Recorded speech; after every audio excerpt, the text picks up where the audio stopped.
काशी आणि उज्जैनच्या धर्तीवरती त्र्यंबकेश्वरच्या कॉरिडॉर संदर्भात सुदर्शन न्यूज चॅनलचे प्रधान संपादक सुरेशजी चव्हाण यांनी पत्रकारांना संबोधित करताना सांगितले की काशीच्या संदर्भात अफवा पसरवल्या गेल्या होत्या की स्थानिक लोकांचे घरं तोडले जातील, मंदिर तोडले जातील, आश्रम तोडले, या अफवांवर विश्वास ठेवू नये। तसेच त्र्यंबकेश्वर शहरामध्ये सुद्धा कॉरिडॉर करताना कुठल्याही प्रकारच्या मंदिराला, घराला, आश्रमाला हात लावला जाणार नाही याची पूर्ण दक्षता घेऊन त्र्यंबकेश्वरचा विकास कशा पद्धतीने केला जाईल यासाठी पंतप्रधान मोदी साहेबांच्या मार्गदर्शनाखाली त्र्यंबक शहरामध्ये कॉरिडॉर होणार आहे आणि महाराष्ट्रासाठी, नाशिक जिल्ह्यासाठी पर्यटनासाठी एक मोठं स्थान निर्माण केलं जाणार असल्याचं सुदर्शन न्यूज चॅनलचे प्रधान संपादक सुरेशजी चव्हाण यांनी पत्रकारांना संबोधित करताना सांगितले। आज यहाँ त्र्यंबकेश्वर ज्योतिर्लिंग पर दर्शन किए और ये संकल्प के साथ यहाँ पर आया था कि जब काशी का कॉरिडोर देखा, जो प्रधानमंत्री जी के कॉन्स्टिट्यूंसी में अभूतपूर्व निर्माण किया गया था, उसके बाद महाकाल का कॉरिडोर देखा जो उससे भी अधिक भव्य था, 3 गुना बड़ा था। तो ऐसा मन में भाव जागा कि इस त्र्यंबकेश्वर के साथ मैं जुड़ा हुआ हूँ और यहाँ पर भी उससे भी अधिक बड़ा कॉरिडोर होना चाहिए। महाराष्ट्र में सबसे ज़्यादा ज्योतिर्लिंग है और यहाँ पर कुंभ भी लगता है, तो इसका आध्यात्मिक महत्व भी है।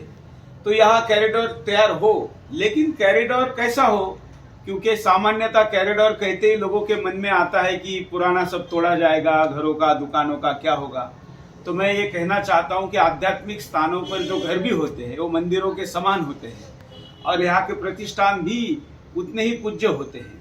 तो हम यहाँ पर केवल त्र्यंबकेश्वर कॉरिडोर कहने के बजाय हम चाहते हैं कि ब्रह्मगिरी कॉरिडोर कहा जाए और उस कॉरिडोर में पहाड़ से लेके गोदावरी से लेके जो पूरा क्षेत्र है, और ये नासिक भी ब्रह्मगिरी कॉरिडोर में ही आता है।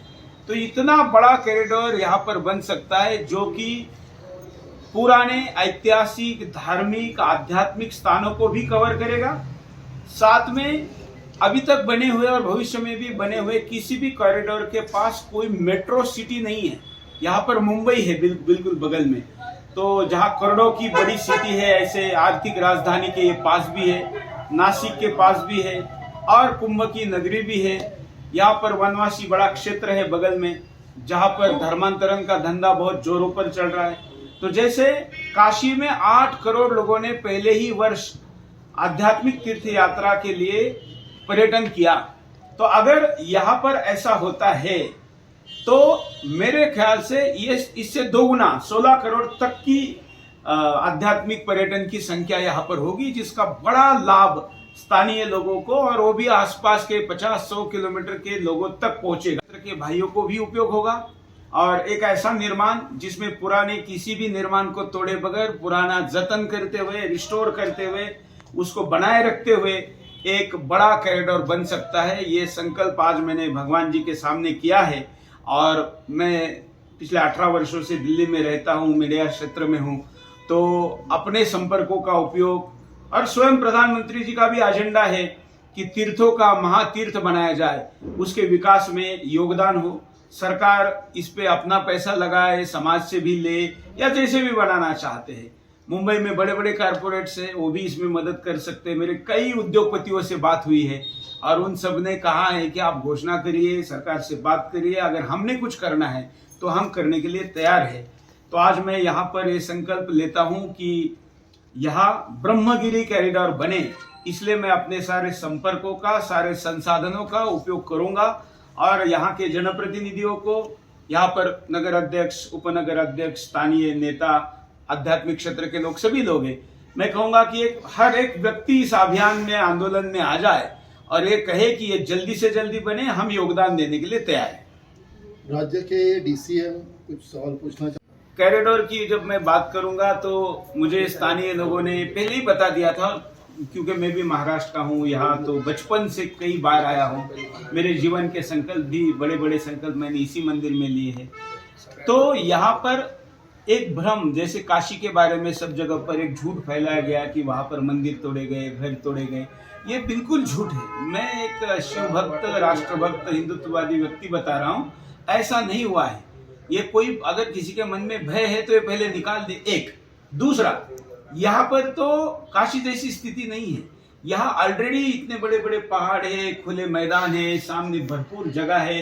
स्वयं इस देवस्थान के पास भी बाहर भी जगह है, इसी बाहर इन द सेंस शहर में ही, कैंपस के बाहर। तो यहाँ पर संभावनाओं की कोई कमी नहीं है।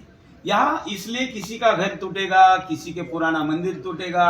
अब तो ऐसी भी अफवाह उठने लगी है कि यहाँ के कुछ आश्रमों को भी निकाला जाएगा। ये सब पूरे अफवाह है, अभी तक इस पे कोई चर्चा ही शुरू नहीं हुई है। तो ये कैसे होगा? मुझे लगता है अधिकृत तौर पर इतना माइक्रो डिटेल में मैं ही पहला व्यक्ति हूँ जो पत्रकार परिषद करके इसको बता रहा हूँ। बाकी लोगों ने इच्छा व्यक्त की है, लेकिन किसी ने योजना या उसमें कुछ करने की टाइमलाइन नहीं दी है। मैं टाइमलाइन के साथ बात कर रहा हूँ कि आज से मैं आते समय 25 प्रभावी लोगों से बात करके आया हूँ, निकलते ही कल शाम तक अन्य बाकी लोगों से बात करूंगा। 31, 1, 2, 3 दिल्ली में ही हूँ, उन दिनों पर भी कल्चर मिनिस्टर सभी लोगों से बात करूंगा। स्थानीय लोगों की भी समिति बनेगी। मैं अगले बार जब प्रवास में आऊंगा तो उसमें हम एक समिति बनाने तक पहुंचे, नगर अध्यक्ष जी और आपको भी मैंने निमंत्रित किया है जनप्रतिनिधियों को कि आप तुरंत अगले हफ्ते दिल्ली में आइए, हम संस्कृति मंत्री को मिलेंगे। और सबसे पहला मुद्दा यहाँ पर केंद्रीय सूची में इस शहर को लाना, जिससे कि केंद्र का निधि यहाँ पर आ सके। इस काम को हम सबसे पहले प्रायोरिटी से लेंगे।